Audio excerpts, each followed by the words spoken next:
be a challenge to the UnMothering the Woman team to also put this out there for people to be able to know, you know, because if you have services like telemedicine, Jesus, yes, then this is something that a lot of people would benefit from, and we need to be able to put that out there.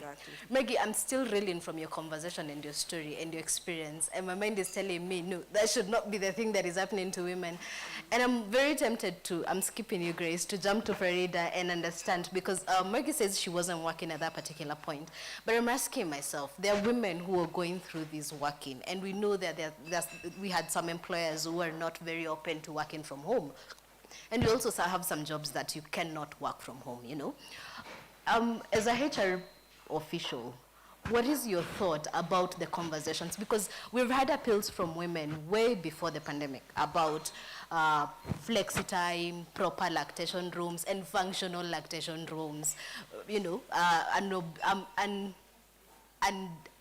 unrestricted or undistracted maternity and paternity leave. You know, when you go for maternity leave and people are still calling you to send emails. So what would you say is the status at the moment, and what is it that you think needs to be adopted in the workplace that would make the situation better? Okay, thanks for that, Carol. And Maggie, thank you so much for sharing your story, because even as you were saying it, I was reflecting on some of the women in the workplace who have been going through those situations, and what have I done as an HR practitioner, and what have my colleagues as HR practitioners done about it. So I think first and foremost, what I would like to say is that in terms of our policies and legislation and all of that, it's very basic. It's very lacking. We have our maternity policy of 3 months. We have sick leave policies. For example, you were on bed rest for 4 months. And I look at it, bed rest for 4 months. What happens to you if you're in the workplace? The truth is, depending on the organization that you work in, legislation is simply 14 days full pay, 7 days half pay. So what happens after that?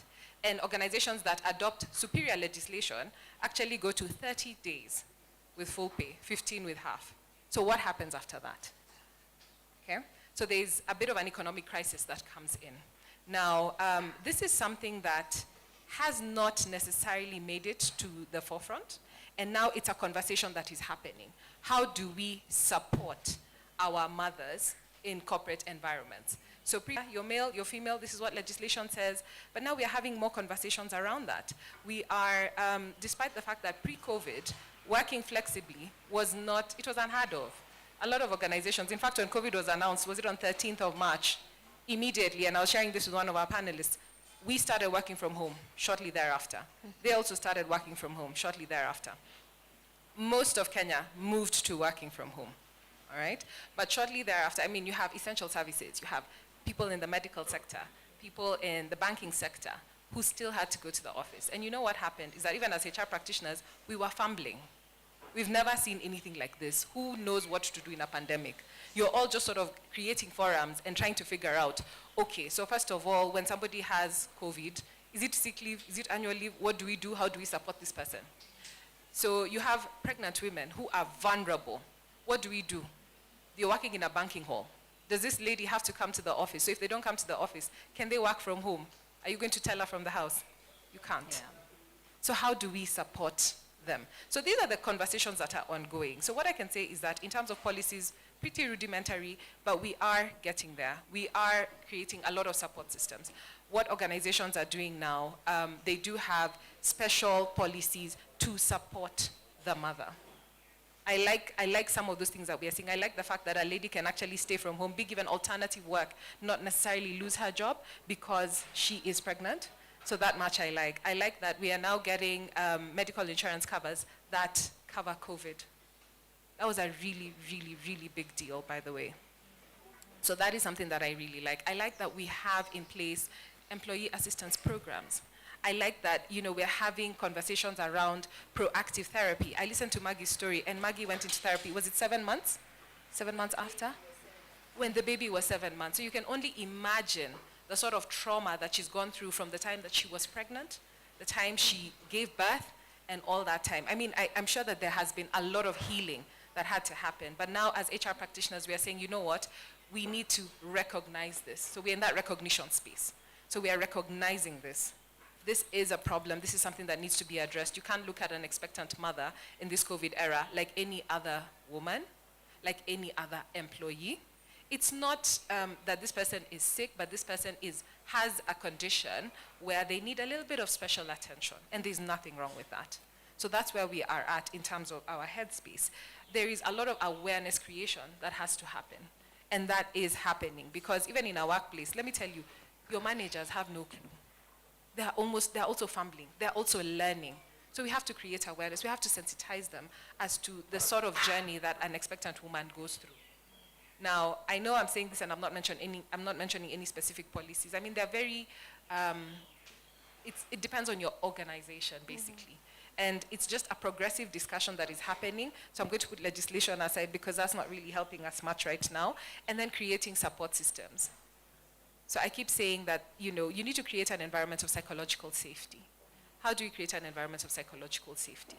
It just depends on some of those policies and some of those initiatives that you put in place, because an expectant mother going through everything that they're going through needs to feel that this is a safe space where I can come in and I can talk about what it is that I'm going through. I will not be judged. I will not be seen as weaker than. I'll not be seen as incompetent. And I will be supported by the organization. So I would just like to say that those are the kind of conversations that are going on. Employee listening is very, very important, especially for ladies who would be going through that experience. Okay. So I hope I've shed a little bit of light on that. Yeah, I'm here getting pins and deals because I'm like, my employer should be here. My employer should hear this conversation. Where are these things? But that's a conversation for another story. Thank you so much for your contribution. Now, I mean, we've all spotlighted how this is a problem, and I love the way you're saying that, yes, the legislation is not sufficient, and we need to be able to adopt a lot more progressive and responsive guidelines, policies, and legislation that speak to the context and situation of women. And I'm also thinking, I mean, jump into legislation. That's why I'm coming back to you, Grace. Jump into this legislation. Where are we as a country? What are some of the laws? What are some of the legislations? What are some of the conversations that have been had by legislators or duty bearers that look like they could address the problem and the challenge that is care work for women? Right. Thank you so much for the opportunity. And it's good that we had my colleague from Reproductive Health Network Kenya going before me, because she's mentioned quite a number of the policies that you already have in place in response to the pandemic that you're currently in. Let me say, in terms of a country, we also borrow very heavily from the global level. And just to mention a few, we have quite a number of global players that came in pretty fast when the pandemic hit the globe, and put together guidelines and policies just to make sure that we are able to respond. As much as we were fumbling, also the guidelines were really helpful. So if you'll allow me, perhaps I can level before now I come down to the national level and perhaps just add on to what my colleague has just mentioned.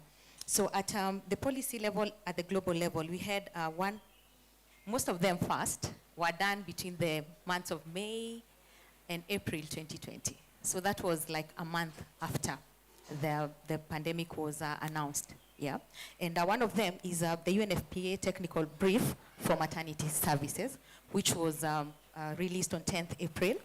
You'll allow me to mention there are quite a number. I don't know, is it my mic that is not so good? Then we also had CDC, COVID-19 infection and pregnancy, which was released on 10th April 2020. We also had Safe Motherhood and COVID-19, released on 10th April